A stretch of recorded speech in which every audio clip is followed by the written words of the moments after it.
The locker slammed shut an inch from my fingers, and I still did not understand why everyone found that funny.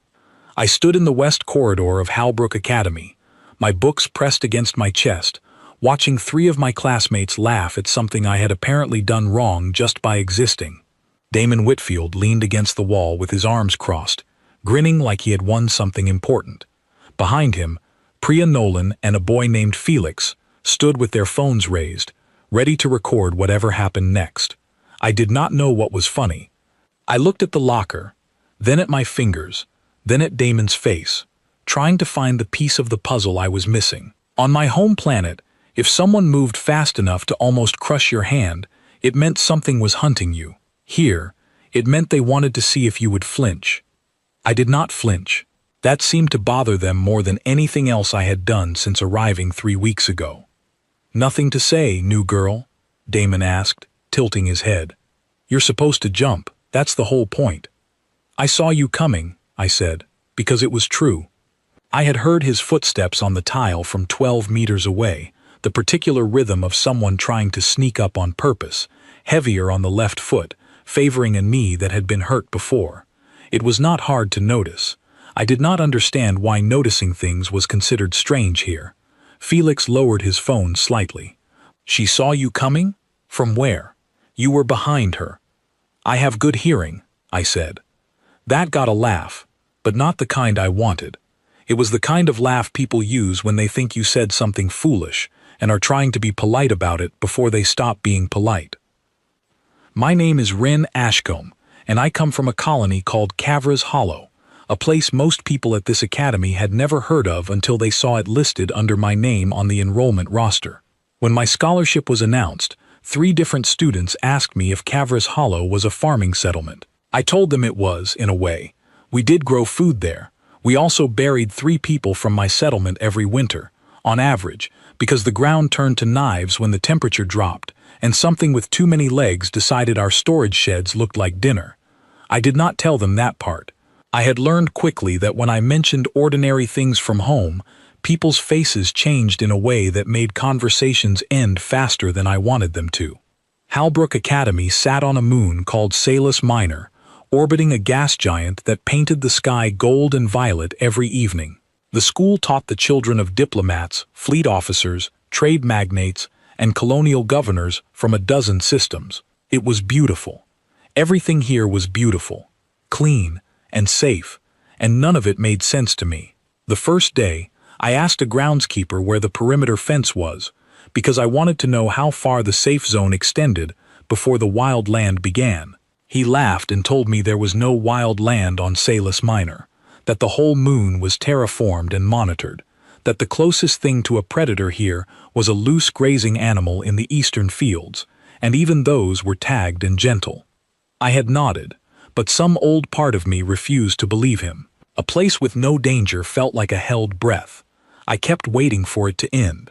That morning in the corridor, Damon reached out and flicked my ear, hard enough to sting, the kind of gesture meant to provoke a reaction rather than cause real harm.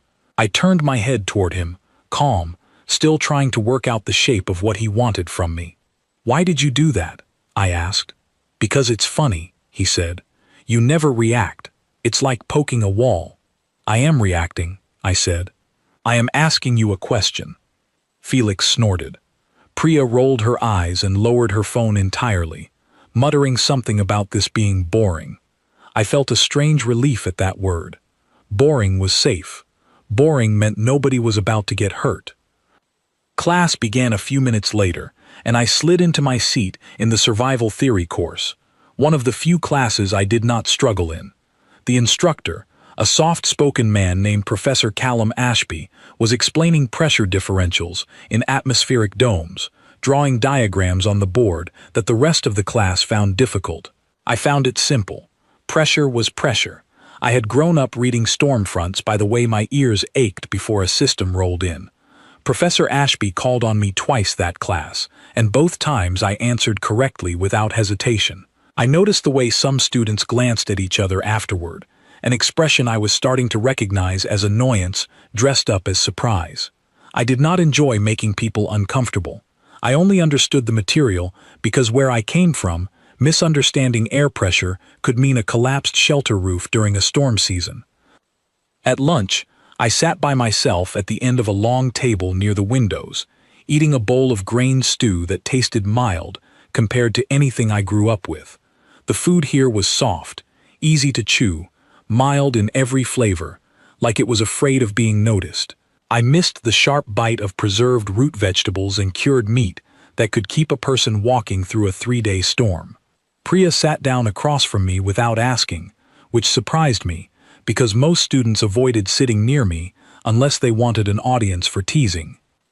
"You're strange," she said, not unkindly, just stating a fact the way I might state that ice was cold. "I have been told that," I said. "Doesn't it bother you? Damon does that stuff to everyone new, but usually people cry, or yell, or something. You just stand there like you're doing math in your head." I considered the question honestly. "I am doing math in my head," I admitted. "I am trying to figure out if he is a threat." Priya blinked. "A threat? He's just a jerk. He's not going to hurt you." "I know that now," I said. "It took me a few days to be sure." She studied me for a long moment, her expression shifting from amusement to something more careful. "Where exactly are you from again?" "Cavras Hollow," I said. "I looked it up," she said. "There's barely any information, just a small colony listing and a note about high mortality rates in the early settlement years. What's that about?" I answered simply, because to me it was simple. The land does not like people very much. We had to convince it to let us stay. Priya laughed, assuming I was joking.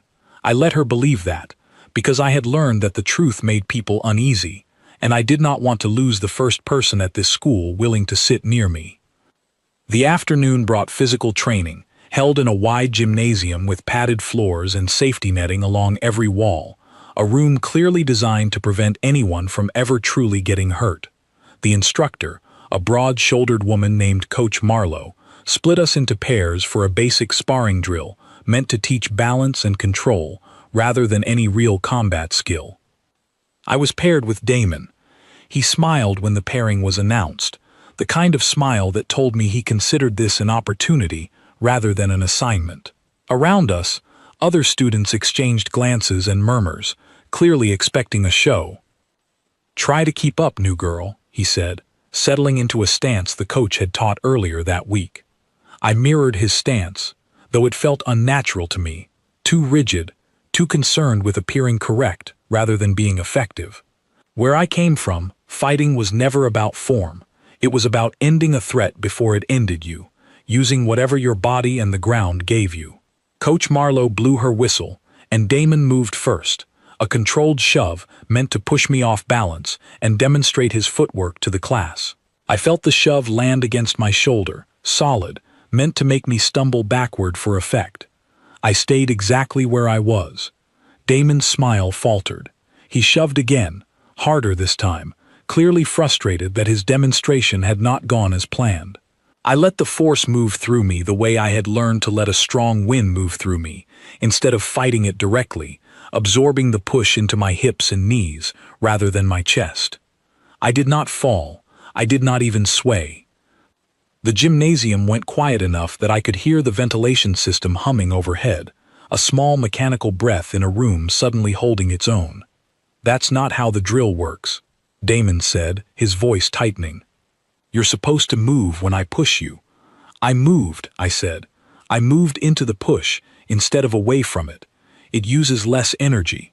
Coach Marlowe stepped closer, her professional expression flickering with something like curiosity. "Where did you learn that technique, Ren?" I thought about how to answer honestly without revealing too much. "At home," I said. "We learned to stay upright early.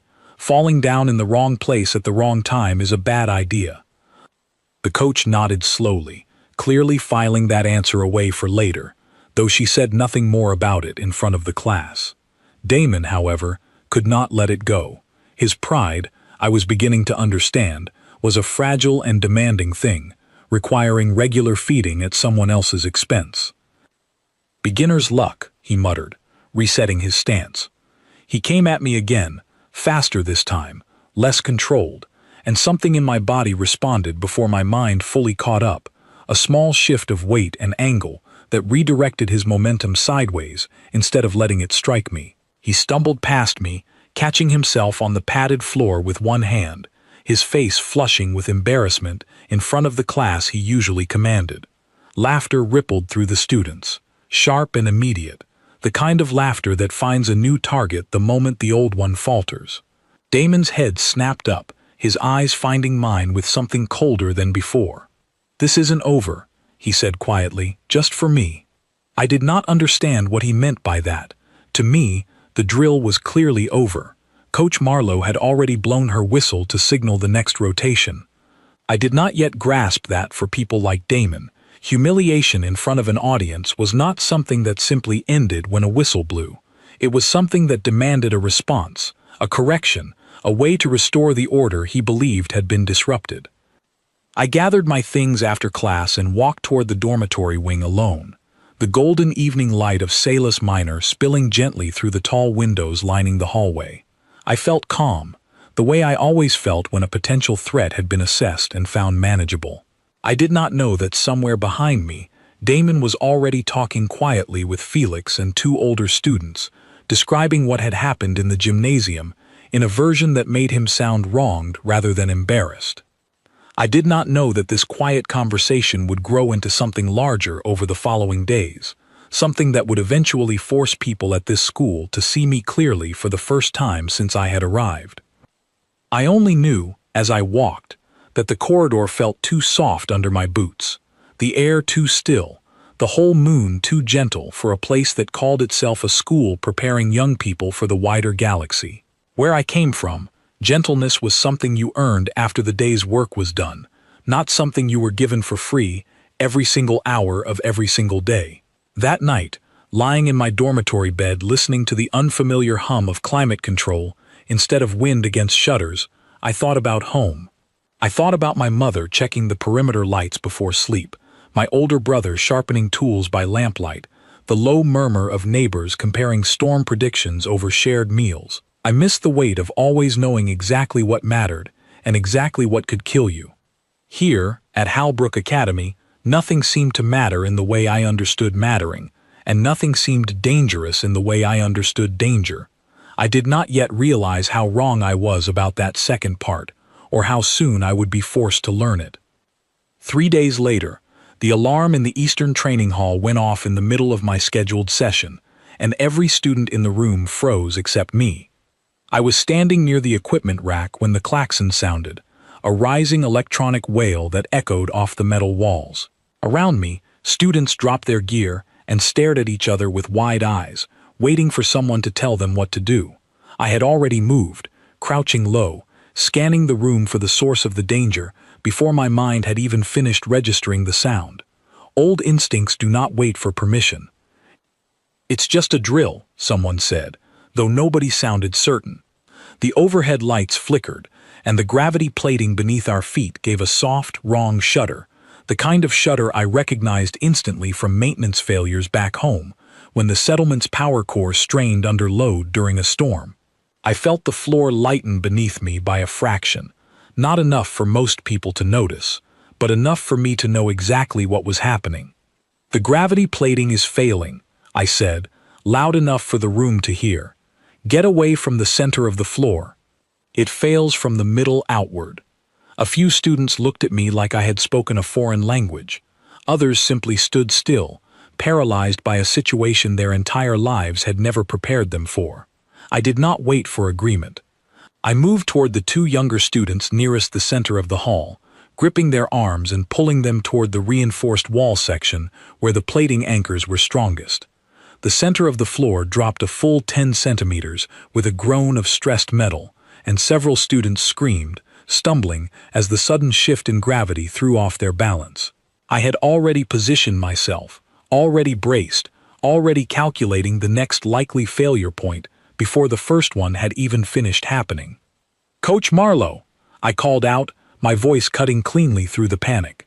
"The auxiliary support column, second from the door, it is buckling. Get everyone away from that side." The coach, who had been fighting to reach the control panel through a crowd of frightened students, turned toward me with a look of surprise, before following my direction without question, something in my tone apparently convincing her faster than any explanation could have. She redirected the class toward the far wall, just as the auxiliary column let out a metallic shriek and dropped a section of ceiling paneling exactly where the students had been standing moments before. Nobody was hurt. The paneling clattered harmlessly onto the empty floor, and the emergency systems finally caught up, stabilizing the gravity plating with a shudder that settled the room back into normal weight. The alarm cut off, replaced by the automated voice of the building's maintenance system, apologizing for the disruption and confirming that emergency protocols had resolved the fault. The room was silent, except for the sound of nervous breathing. I straightened up, releasing the 2 students I had pulled to safety, and found nearly every eye in the training hall fixed on me. Not with laughter this time, not with the easy mockery I had grown used to over the past weeks. Something closer to unease, the kind of look people give something they do not fully understand and are not sure they want to. "How did you know?" one of the younger students asked, her voice shaking slightly. "How did you know exactly where it would fail?" I considered the question, unsure how to answer without sounding strange. "Power failures follow patterns," I said. "The center goes first because that is where the load concentrates. The support closest to the strain point fails next, usually within a few seconds. It is the same everywhere, on every world I have seen." "You've seen a lot of power failures?" Coach Marlowe asked, approaching slowly, her expression carefully neutral. "At home, they happen every storm season," I said, "sometimes more than once a week." The coach studied me for a long moment, and I noticed her gaze flick briefly to a tablet in her hand, likely pulling up some record connected to my enrollment file. She said nothing further, but I recognized the particular stillness in her posture, the look of someone recalculating an assumption they had held with confidence until a moment ago. Later that afternoon, walking toward the dining hall, I overheard 2 students discussing what had happened in hushed, excited voices. They did not notice me approaching from behind. "She just knew," one of them said, like she'd seen it 100 times before. "Maybe she rigged it," the other suggested, a note of suspicion creeping into their voice, "to make herself look impressive." I found this idea strange enough that I nearly laughed, though I managed to hold it back. The suggestion that I would sabotage a training hall simply to appear capable made no sense to me. Where I came from, appearing capable was not a goal in itself. Being capable was simply the difference between eating dinner that night or not. The rumor spread anyway, the way rumors do, regardless of whether they make sense. By the following morning, half the school seemed to believe I had somehow orchestrated the gravity plating failure myself, a theory I found almost impressively creative, given how little evidence supported it. Damon, predictably, seized on the rumor eagerly. "Convenient timing," he said loudly in the hallway, surrounded by his usual small audience, almost like she wanted everyone to notice her. "I did not want anyone to notice me," I said honestly, turning to face him. "I wanted the students standing under the ceiling panel not to be injured. Those are different goals." A few students nearby exchanged uncertain looks, clearly unsure whether to find my directness amusing or unsettling. Damon's jaw tightened, his confidence flickering for just a moment before he recovered it with a sharper edge. "You think you're better than everyone here," he said. "Just because you grew up somewhere rough, you think that makes you special." "I do not think I am better," I said. "I think I am from a place where paying attention matters more than it does here. That is not the same as being better. It is simply different." He did not have an immediate response to that, and I watched something shift behind his eyes, the particular frustration of someone who wanted a fight and kept receiving calm honesty instead. I understood, distantly, that this frustration was building towards something, the way pressure builds before weather turns. I simply did not yet know what shape it would take. That evening, Professor Ashby asked me to stay after class, waiting until the room had emptied before speaking. "The incident yesterday," he said carefully. "You identified the failure points before our automated systems flagged them. That is unusual, even for students with technical backgrounds." "I have seen it before," I said simply. Your enrollment file lists Kavras Hollow as a low-density agricultural settlement, he said, watching my face closely. It does not mention frequent structural failures or emergency evacuations. I hesitated, unsure how much to share. I had learned that details about home tended to make people at this school uncomfortable, or worse, made them treat me like something fragile that needed protecting, which I found almost as irritating as being mocked. The file is not wrong, I said carefully. It is only incomplete. Kavras Hollow grows food. It also has severe weather, unstable ground in certain seasons, and limited emergency infrastructure. We learn to manage those things ourselves because help does not always arrive in time. Professor Ashby's expression shifted, something like concern passing behind his eyes before he carefully smoothed it away, clearly not wanting to make me feel like a subject of pity. That sounds like a difficult childhood, he said gently. It was a normal childhood, I corrected, and I meant it honestly. Everyone I grew up with learned the same things I did. It was only difficult compared to here. He nodded slowly, though I could tell he was turning something over in his mind, some realization he was not yet ready to voice aloud.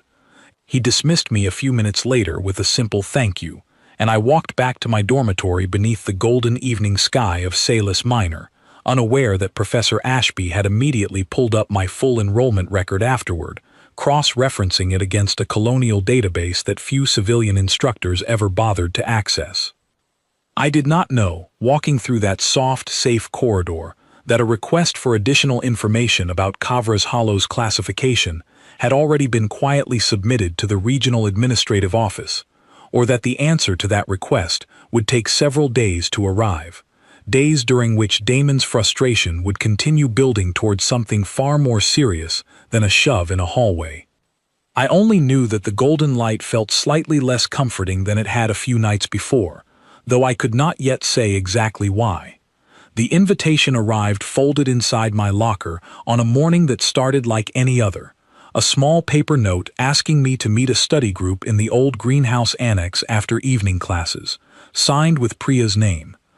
I should have noticed the handwriting did not match hers. I had seen Priya's notes before, quick and slanted, while this note was careful and deliberate, written by someone taking their time to imitate a style they did not actually know well. I did not notice, not because I lacked the ability, but because I had spent weeks training myself to expect kindness here rather than danger, a mistake I would not make again after that evening.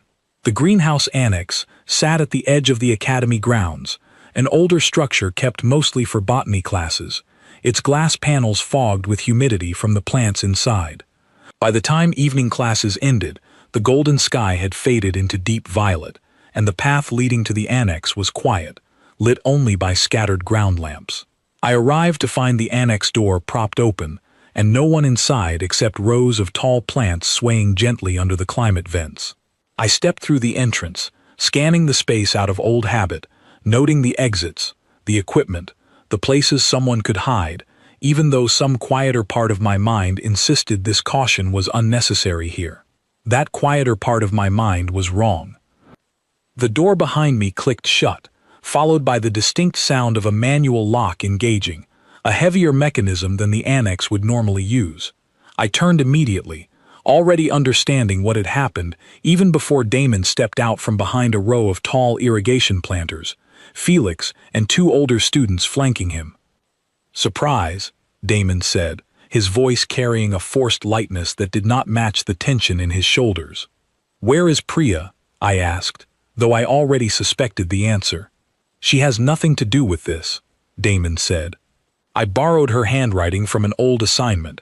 Turns out people don't check that closely when they think a friend is inviting them somewhere.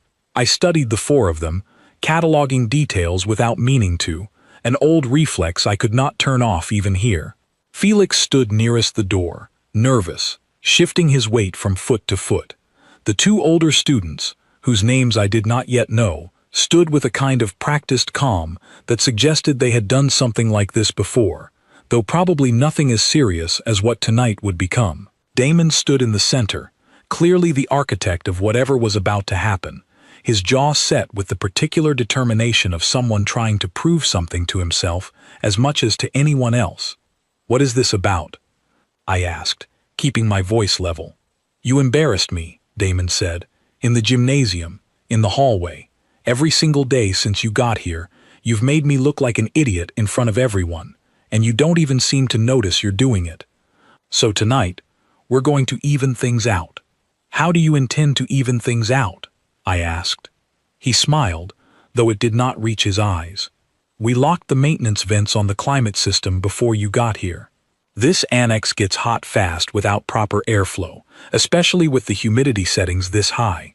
We're going to leave you in here for a few hours, let you sweat it out, maybe panic a little, and by the time someone finds you, you'll understand that you're not as tough as you think you are."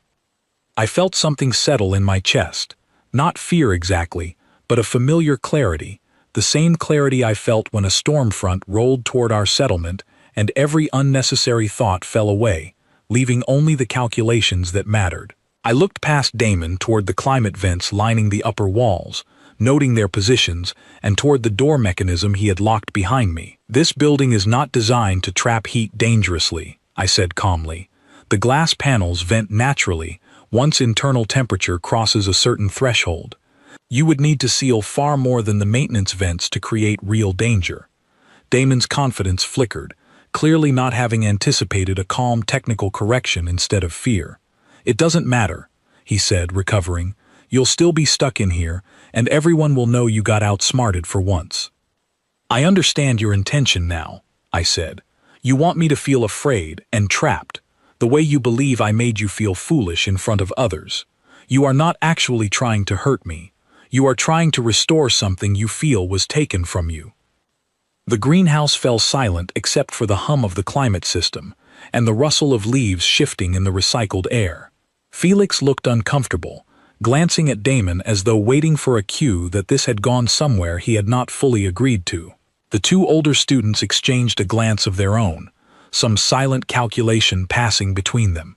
"You don't get to psychoanalyze me," Damon snapped, though the sharpness in his voice sounded more defensive than angry now. "You're not as smart as you think you are." "I did not mean to insult you," I said honestly. "I was only trying to understand the situation. Where I come from, understanding why something is happening usually matters more than how it makes me feel about it." One of the older students, a tall boy with close-cropped hair, stepped forward, clearly growing impatient with the conversation. "Enough talking. Let's just go and let her sit in here for a while. She'll get the message eventually." They turned toward the door, apparently satisfied that their plan had succeeded simply by locking me inside, unaware that the annex posed no real danger to me at all. What they did not account for was Felix. Felix, nervous from the start, had wandered slightly too close to the automated irrigation control panel mounted near the door, while shifting anxiously from foot to foot. His elbow caught the edge of the panel, and before anyone could react, the entire greenhouse irrigation system engaged at once, releasing a heavy mist of water and chemical nutrient solution meant for slow release over several hours, all at once, filling the annex with a sudden dense fog. The lighting flickered as the electrical system strained against the unexpected surge, and somewhere above us, one of the older ceiling fixtures, likely already weakened by age and humidity, gave a sharp crack and dropped several centimeters, sparking against a metal support beam. The two older students shouted in alarm, stumbling backward through the sudden fog, disoriented by the sparks and the sudden thick mist obscuring their vision. Felix froze entirely, his hands raised uselessly in front of him as the sparking fixture swung dangerously close to a nearby planter filled with dry mulch, the kind of dry, flammable material that could ignite easily under the right spark. I crossed the space in 3 steps, catching the swinging fixture with one hand and redirecting its arc away from the mulch bed, feeling the mild sting of a small spark against my palm. Nothing serious. Nothing more than the kind of minor burn I had endured 100 times helping repair storm-damaged equipment back home. With my other hand, I reached the emergency shutoff panel beside the irrigation controls, the one every greenhouse annex was required to have, and cut power to the entire system in a single motion. The mist stopped, The sparking fixture went dark. The room fell into a strange, dripping silence, broken only by the sound of 4 panicked teenagers realizing how close they had come to a genuine problem entirely by accident. "Is everyone all right?" I asked, scanning each of them quickly, checking for any sign of injury or shock. Nobody answered immediately. Felix stared at me with wide eyes, his earlier nervousness replaced by something closer to genuine fear, though not of the fixture or the fog. Fear of me, I realized slowly, fear of how quickly and calmly I had moved through what had felt, to them, like a chaotic emergency. Felix started, then stopped, unable to finish the sentence. "The fixture would have ignited the mulch within another few seconds," I said, keeping my voice steady and calm, the way my mother always spoke during storm emergencies, because panic helped nobody, and calm helped everyone. "I stopped that from happening. The irrigation surge was accidental. I do not believe anyone intended for that to occur." "No," Felix said quickly, his voice shaking slightly. "No, that was an accident. I swear, I didn't mean to hit the panel." "I believe you," I said. And I meant it. I had watched the entire sequence happen, understood the accidental nature of his movement, and felt no anger toward him for it. Accidents happened. What mattered was managing the outcome, not assigning blame to someone who had not intended harm. Damon, however, stood frozen near the door, staring at the darkened fixture and the faint burn mark now visible on my palm, his expression unreadable in the dim emergency lighting that had automatically engaged once the main system cut out. "You're not even upset," he said quietly, almost to himself. "You just fixed it." Like it was nothing. "It was something," I said honestly. "It was a genuine problem that could have caused real harm. I am not upset because being upset would not have helped solve it faster. Where I come from, we learn to act first and feel things afterward, once the danger has passed." Nobody in the annex spoke for a long moment. The 2 older students had backed themselves against the far wall, watching me with an expression I recognized now, the same expression Coach Marlowe had worn after the gravity plating incident, the particular stillness of people recalculating an assumption they had held with total confidence until a few minutes ago. "You should unlock the door," I said gently to Damon. "Everyone should go get checked by a school nurse, in case any of the nutrient mist affected your breathing. It has chemical additives that are not meant for direct inhalation in concentrated amounts." Damon stared at me for a long moment before moving, almost mechanically, toward the door and disengaging the manual lock he had installed earlier that evening. He did not look at me as he did it, and I understood, distantly, that something important had shifted in how he saw me, though I could not yet name exactly what. We walked out of the greenhouse annex together into the cool night air of Salus Minor, 5 students who had entered with very different intentions than the ones we left with. Felix walked close beside me, glancing at my hand every few steps, at the faint red mark from the spark I had caught. "Does that hurt?" he asked quietly. "A little," I admitted. "It is a minor burn. It will heal in a day or 2. "You didn't even flinch," he said. "When you grabbed it, you didn't even flinch." I considered how to answer honestly. "I have grabbed worse things to protect people I care about," I said. This was very small, compared to that. Felix did not respond to that, though I noticed him glancing at me several more times as we walked, his expression somewhere between confusion and something quieter, something that looked almost like respect mixed with unease. Behind us, Damon walked silently, his earlier bravado entirely gone, replaced by a thoughtful, troubled quiet that would follow him for the rest of that evening and, though I did not know it yet, for considerably longer than that. The 2 older students peeled off toward their own dormitory wing without a word, clearly eager to put distance between themselves and whatever had just happened in that greenhouse. I walked the rest of the way to my dormitory alone, the cool night air settling around me, thinking about the evening's events with the same calm, analytical distance I applied to any situation that had resolved without lasting harm. I did not think of it as anything extraordinary. I had assessed a threat, both from the boys and later from the sparking fixture, and I had acted to prevent injury in both cases. That was simply what one did when danger appeared. It did not occur to me that anyone would see it differently.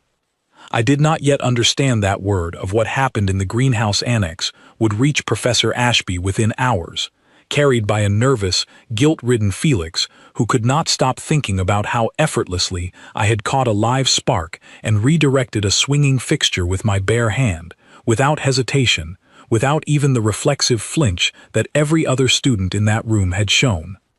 I did not yet understand that this single evening would be the moment everything at Halbrook Academy began to change, not because of what Damon had tried to do to me, but because of what I had done, without thinking twice, to keep 4 frightened teenagers safe from a danger they had accidentally created themselves.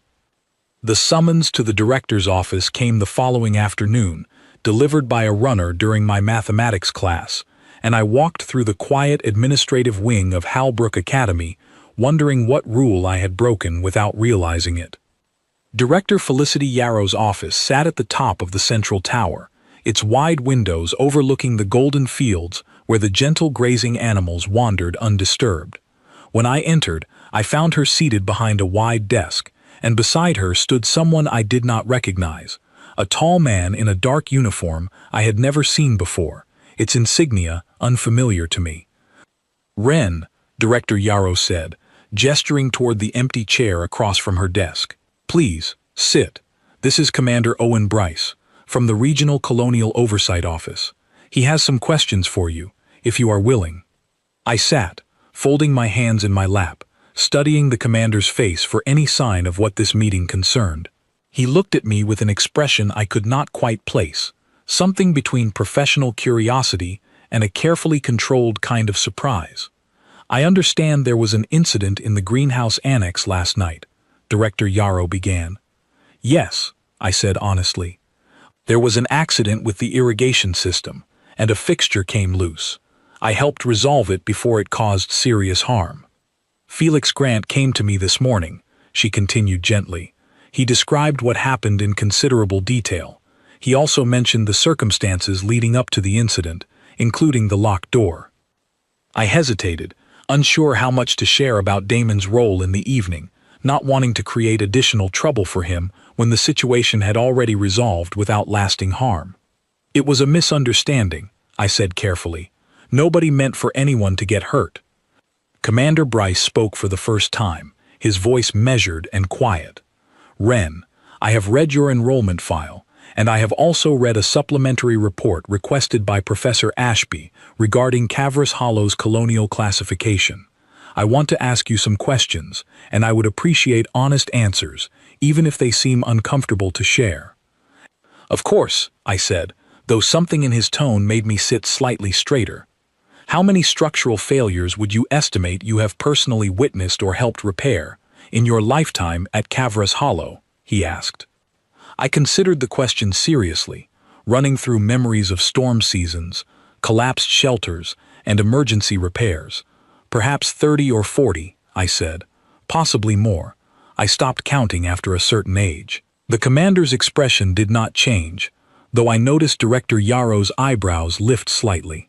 "And how many times have you personally been involved in defending your settlement, or yourself, from a genuine physical threat?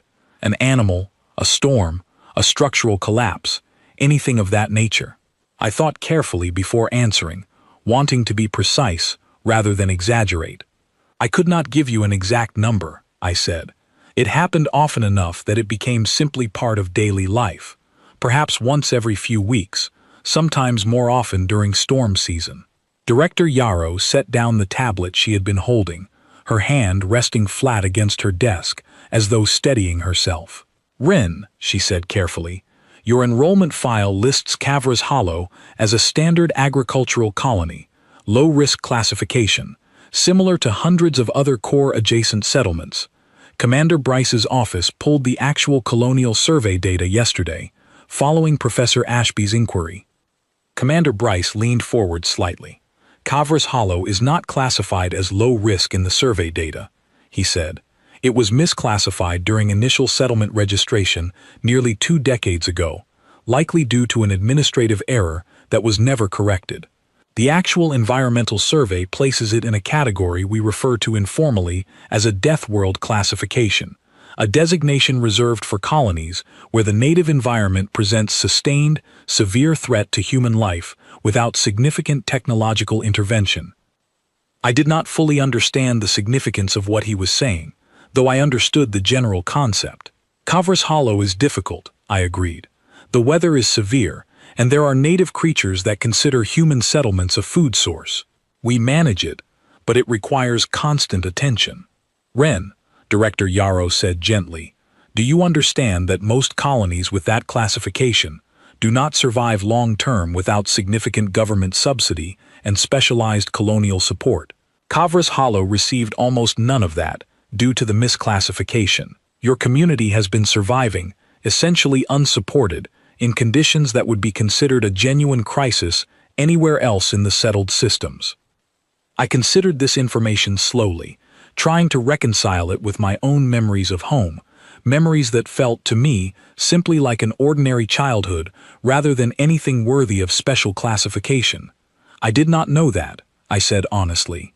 I assumed every colony faced similar challenges, simply in different forms. Commander Bryce exchanged a brief glance with Director Yarrow before continuing. The footage from the training hall incident last week, along with Felix Grant's account of last night's events, has been reviewed by our office. Ren, the way you moved during both incidents, your ability to identify structural failure points before automated systems flagged them, your response to an active electrical hazard without hesitation, these are not simply personality traits. These are survival instincts developed through sustained, repeated exposure to genuine life-threatening conditions from an early age. I felt something uncomfortable settle in my chest, a feeling I did not immediately recognize. I do not think I did anything unusual, I said quietly. I only did what needed to be done in the moment. That is precisely the issue, Director Yarrow said gently. For you, this is entirely normal. For nearly everyone else at this academy, what you consider normal would be considered exceptional under extreme duress. Several staff members have expressed concern that we may have inadvertently placed you in a social environment that did not account for how deeply your instincts differ from those of your peers. I did not fully understand what she meant by that, though I sensed it was meant kindly. Are you saying I do not belong here? I asked, a small worry creeping into my voice, despite my efforts to stay calm. No, Commander Bryce said firmly, his tone softening for the first time since the conversation began. Quite the opposite. We are saying that this academy, and frankly, the wider systems most of these students come from, have very little understanding of what genuine hardship actually requires of a person. You have skills, instincts, and judgment that took most people here their entire lives to fail to develop, simply because they never needed them. That is not something to apologize for. I sat quietly for a moment, absorbing this, still not entirely certain how to feel about being discussed, as though I were something unusual rather than simply myself.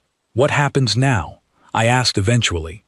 Kavras Hollow's classification will be formally corrected, Commander Bryce said. That process should have happened years ago, and it will finally receive appropriate colonial support moving forward, which should ease conditions for your family and neighbors considerably. I felt something warm loosen in my chest at that, a relief so immediate and genuine that I nearly forgot the rest of the conversation entirely. My mother's tired face, the worry lines that never fully disappeared even during calm seasons, my brother's hands cracked from constant repair work, all of it flashed through my mind at once. Thank you, I said quietly, my voice unsteady for the first time since arriving at this school. Director Yarrow smiled gently. As for the incident with Damon Whitfield and the other students, she continued, I will be speaking with each of them individually.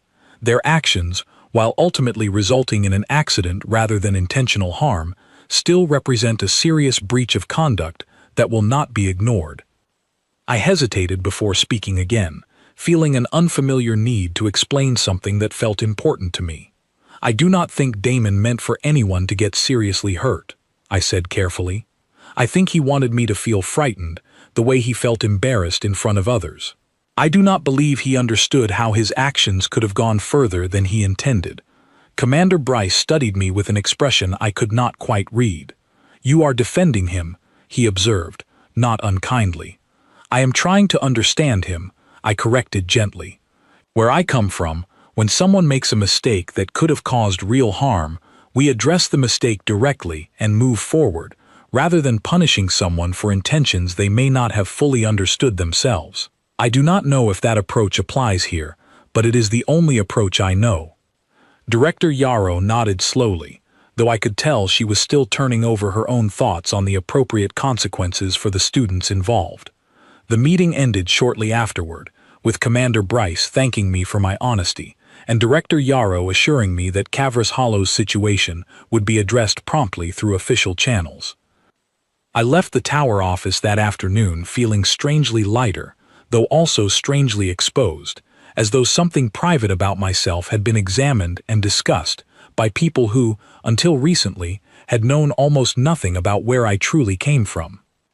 Later that evening, I found Damon sitting alone near the edge of the athletic field, watching the golden sunset fade into deep violet without his usual audience of admirers nearby. I approached slowly, unsure whether he would want to speak with me at all after everything that had happened. "I heard you talk to the director," he said, without looking up as I approached. "About last night." "I did," I said, sitting down a short distance away from him, giving him space if he wanted it. "I told her I did not believe you intended for anyone to get seriously hurt." He looked at me then, his expression somewhere between confusion and something rawer underneath it. "Why would you do that? I locked you in there. I wanted you scared." "I know," I said simply, "but you were also scared. Once the fixture came loose, I saw your face. You did not expect things to go that far, and you did not know what to do once they did." He was quiet for a long moment, staring out at the darkening field. "I don't understand you," he said eventually. "I've been horrible to you since you got here, and you're still trying to protect me from getting in trouble." I considered how to explain something that felt, to me, entirely straightforward. Where I come from, we do not have the luxury of holding on to anger for very long, I said. Anger does not fix a broken shelter roof or scare away a predator during a storm. It only wastes time and energy that could be used solving the actual problem in front of you. I was never truly angry with you, Damon. I was mostly confused, trying to understand why you wanted to hurt someone who had never hurt you. He absorbed this slowly, his jaw working as though chewing on words he was not yet ready to say aloud. "I think I was jealous," he admitted finally, quietly, almost as though surprised by his own honesty. "Everyone here has always been impressed by me, because of my family, because of how I present myself. Then you showed up, not trying to impress anyone, and somehow you made all of that feel small and pointless." "I never meant to make you feel small," I said gently. "I only ever tried to survive whatever situation was in front of me. I did not know that made anyone feel diminished." "It's not your fault," he said, surprising me with the simplicity of the admission. "I think I knew that the whole time, honestly. I just didn't want to admit it." We sat together in silence for a while, as the sky deepened into full darkness, the first scattered stars appearing above the golden fields of Salos Minor. I did not know, in that quiet moment, that this conversation marked the beginning of a slow, uneven shift, not just in how Damon saw me, but in how the entire academy would soon begin to understand what it truly meant that a girl they had dismissed as simply strange had, in fact, been carrying the weight of an unacknowledged death world inside her the entire time. 2 weeks passed before I noticed the change had truly settled into place, and even then, I only recognized it because Priya pointed it out to me directly, over lunch, in her usual blunt manner. "Nobody's slamming your locker anymore," she said, sliding into the seat across from me with her own tray. "Have you noticed?" I considered the question honestly. "I noticed the corridor feels quieter," I admitted. I assumed it was simply a change in class schedules. Priya laughed, shaking her head. "It's not the schedule, Ren. It's you." Word got around about the greenhouse thing, and then Commander Bryce's visit, and now half the school treats you like you might be secretly dangerous, and the other half treats you like some kind of hero. Either way, Nobody's brave enough to mess with you anymore." I frowned slightly at that description, uncertain how to feel about being seen as either dangerous or heroic, when I had only ever seen myself as someone managing whatever situation appeared in front of her. "I did not do anything special," I said. "I only kept people safe." "That's exactly the problem," Priya said, pointing her fork at me for emphasis. "You keep saying that like it's nothing, but for the rest of us, what you did in that gymnasium and that greenhouse would have been the scariest thing that ever happened to us. For you, it barely registered. That gap is what freaks people out, Ren, not you specifically, just how wide that gap actually is." I did not have an immediate response to that, so I simply continued eating my grain stew, still mild and soft compared to anything from home, though I had grown slightly fonder of it over the weeks. Damon approached our table a few minutes later, standing somewhat awkwardly at the edge before sitting down without waiting for an invitation. Something I noticed had become more common between us since our conversation by the athletic field. His usual entourage of admirers was noticeably absent these days, and I had begun to understand, through small comments from other students, that his social standing had shifted considerably since the greenhouse incident became widely known. "I talked to my father," Damon said, addressing me directly, which still felt slightly unfamiliar given our history, "about Kavra's Hollow's classification correction. He sits on the Regional Trade Council, and apparently the reclassification is already moving faster than usual because Commander Bryce personally flagged it as urgent." "That is good news," I said, feeling that same warm relief settle in my chest that I had felt during the director's office meeting. "Thank you for looking into it." "It's the least I could do," he said, looking down at his tray rather than at me. "Considering everything." Priya glanced between the two of us with obvious curiosity, clearly still adjusting to the idea that Damon Whitfield and I now occasionally sat together without hostility. "You two are still weird together," she said. "But less weird than before, I guess." Professor Ashby found me after class later that day, his expression carrying the same careful thoughtfulness I had noticed since our first conversation about Kavra's Hollow. "I wanted to let you know," he said, "that the Academy Board is considering some changes to how incoming students from lesser-known colonies are evaluated during enrollment. Your situation revealed a significant gap in how we assess student backgrounds, and several instructors, myself included, believe that gap needs correcting." "I did not mean to cause extra work for anyone," I said, feeling a familiar twinge of concern that my presence had become a burden rather than simply another student among many. "You didn't cause the gap, Ren," he said gently. "You revealed one that already existed. There's an important difference there. Frankly, I think most of us assumed that a quiet, non-confrontational demeanor meant a lack of capability, when in your case, it meant the opposite entirely. That assumption likely affected how other students, and honestly, some staff members, treated you from the very beginning." I considered his words carefully, thinking back over the past weeks, the locked lockers, the mocking laughter, the assumptions people had made about me before truly knowing anything about where I came from. "I do not think anyone here understood what an ordinary day looked like for me," I said. "But I also did not understand what an ordinary day looked like for them. I assumed everyone simply had different versions of the same struggles." "That's a generous way to look at it," Professor Ashby said, a small smile crossing his face. "Most people, upon learning what you've survived, would feel entitled to some anger toward those who mocked you for it."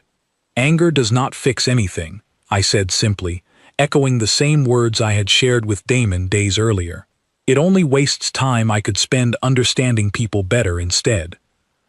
He studied me for a long moment before nodding slowly, as though filing away something important for later reflection. "I think you have quite a lot to teach the people at this academy, Ren," he said, "whether or not that was ever your intention." That evening I received a message request through the Academy's communication terminal, unfamiliar in its origin code, tagged as coming from a regional administrative channel rather than a personal contact. When I opened it, I found a short recorded message from Commander Bryce. "Ren," his recorded voice began, "I wanted to update you personally, given your direct involvement in this matter. Following the reclassification of Kavras Hollow, several other settlements in your sector are now undergoing similar review, as the misclassification appears to have affected a broader cluster of colonies than initially believed. Your case, and the footage from the incidents at Halbrook Academy, have become something of a reference point within our office for how thoroughly a colony's true conditions can be overlooked by administrative processes that never bothered to look closely. I sat quietly, absorbing this information, feeling a strange mixture of pride and discomfort at being described as a reference point for anything. I had never intended to become notable. I had only ever intended to survive, and later, to keep the people around me safe, the same instinct that had guided nearly every choice I had made since arriving at this unfamiliar, gentle moon. The message continued. Additionally, several colonial oversight offices across neighboring systems have requested access to the training hall and greenhouse footage, citing interest in better understanding the practical instincts developed by individuals raised under sustained Deathworld conditions. I want to be clear that none of this obligates you to anything further, Ren. You are a student here, first and foremost, and deserve to continue your education without becoming some kind of case study. But I thought you deserved to know the wider impact of what happened these past few weeks. I turned the message off and sat quietly in my dormitory room for a long while afterward, the golden evening light of Salus Minor fading slowly into violet outside my window. I thought about my mother, likely finishing her evening chores back home, unaware that her daughter's ordinary instincts had somehow become interesting enough to discuss across multiple star systems. I thought about my brother, still repairing tools by lamplight, unaware that the classification correction now moving through regional channels might finally bring the kind of support our settlement had needed for generations. I did not feel proud, exactly, though I recognized something adjacent to pride, settling quietly within me. Mostly, I felt a kind of disbelief that anything I considered simply ordinary could matter this much to people who had never needed to develop the same instincts themselves. The following weeks brought smaller, quieter changes that I noticed gradually rather than all at once. Students who once avoided my table in the dining hall began sitting nearby without hesitation. Coach Marlowe adjusted several training exercises after consulting with me privately, incorporating scenarios closer to genuine emergency response rather than simple controlled drills, explaining that my perspective had highlighted gaps in how the academy prepared students for situations beyond their comfortable, monitored moon. Felix, still visibly guilty about his role in the greenhouse incident weeks earlier, began seeking me out during free periods, asking careful questions about Kavras Hollow, about storm seasons and predator behavior, and the practical skills required simply to survive an average week back home. I answered honestly each time, slowly realizing that sharing these details no longer made me feel exposed or strange, but instead felt like a natural exchange between two people genuinely curious about each other's lives. Damon's transformation took longer, and remained uneven in ways that felt honest rather than performative. He did not become a different person overnight, and I did not expect him to, but he stopped seeking approval through cruelty, redirecting some of that same restless energy into genuinely difficult training exercises, the kind that left him exhausted and sore rather than performing confidence for an audience. Occasionally, he asked me quiet, sincere questions about how I managed fear during genuine emergencies, questions I answered as honestly as I could, understanding that beneath his earlier bravado had always been someone uncertain of his own worth beyond his family's reputation. Nearly a month after the greenhouse incident, Director Yarrow called me back to her office, this time without Commander Bryce present, her expression noticeably lighter than during our previous meeting. "I wanted to share some good news personally," she said, gesturing for me to sit. "Kavras Hollow's reclassification was finalized yesterday. Colonial support programs will begin deployment within the next 2 months, including improved shelter infrastructure, emergency medical resources, and agricultural stabilization technology suited to your specific environmental conditions." I felt that same warm relief flood through me again, sharper this time, knowing the changes were no longer simply promised but confirmed. "Thank you," I said, my voice unsteady with genuine emotion, I rarely allowed myself to show so openly. My family will be grateful, though they do not yet know any of this happened. You'll be able to tell them yourself soon enough, Director Yarrow said kindly. There's also something else I wanted to discuss with you, Ren. Something I believe you deserve to know directly from me, rather than through rumor or second-hand accounts. I waited, curious what she meant. Several instructors have proposed establishing a new elective course here at Halbrook Academy, she continued, focused on practical survival instinct, emergency response, and adaptive thinking under genuine pressure, drawing directly from experiences like yours. We would like you to help shape that course, if you are willing, not as some kind of spectacle, but as someone whose knowledge could genuinely benefit students who have never needed to develop these instincts themselves. I considered the offer carefully, thinking about how strange it felt to have my ordinary upbringing suddenly treated as valuable expertise rather than something to hide or downplay. I would be willing to help, I said slowly, though I do not think of myself as an expert. I only know what I lived through. That is precisely what makes it valuable, Director Yarrow said gently. Expertise built from genuine experience carries a weight that no simulation or textbook can replicate. I left her office that afternoon walking slower than usual, letting the golden evening light wash over me as I crossed the wide, gentle fields toward my dormitory, the same fields I had once found unsettling in their total absence of danger. I no longer felt that same unease, though I had not entirely lost my old habits. The quiet scanning of exits, the awareness of structural weaknesses, the instinctive calculation of risk in every new space I entered. I suspected those habits would never fully leave me, and I had begun to accept that this was simply part of who I was, rather than something requiring correction. That evening, sitting by my dormitory window, I drafted a message to my mother, describing the reclassification, the incoming support programs, and carefully, hesitantly, some of what had happened at the academy these past weeks. I did not know how to explain, in a way that would make sense to her, why people here found my ordinary instincts so remarkable. I settled eventually on simple honesty, describing events exactly as they happened, without embellishment, the same way I had always spoken to everyone since arriving at Halbrook Academy.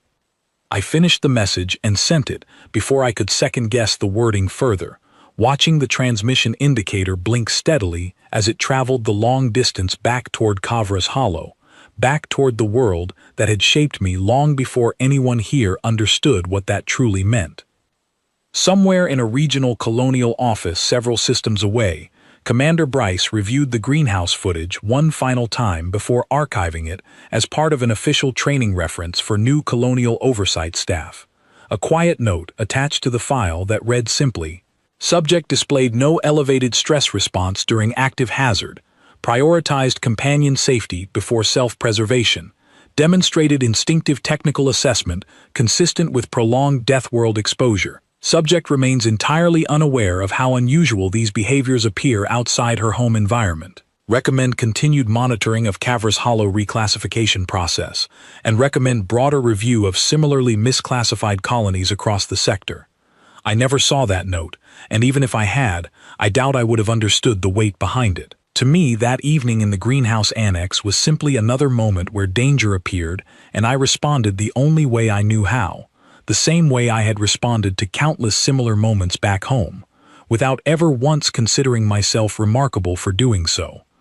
I still did not fully understand, weeks later, why an entire school had shifted so dramatically around a girl who had done nothing more than try to keep the people near her safe, but I had stopped needing to understand it completely. I simply continued walking through Halbrook Academy each day, attending classes, helping shape a new survival course for students who had never needed one before, and slowly, carefully, allowing myself to feel something like belonging in a place that had once felt impossibly gentle and impossibly strange.